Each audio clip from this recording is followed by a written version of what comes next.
కేబినెట్‌లో జాక్‌పాట్ కొట్టారు తెలుగు రాష్ట్రాలకు చెందిన ఎంపీలు.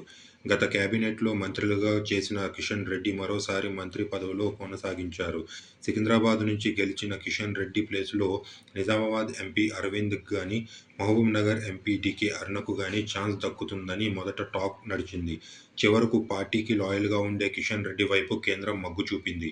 ఇక తెలంగాణ నుంచి మరో lucky person Karimnagar MP Bandi Sanjay Kumar. ఈయన గతంలో బీజేపీకి అధ్యక్షుడిగా పనిచేసి తెలంగాణలో మంచి ఊపు తీసుకొనొచ్చారు. పార్టీకి బండి సంజయ్ చేసిన సేవలను గుర్తించి కేంద్ర ప్రభుత్వం పదవిని కట్టబెట్టింది. ఇక ఏపీ నుంచి ముగ్గురికి ఛాన్స్ దక్కింది.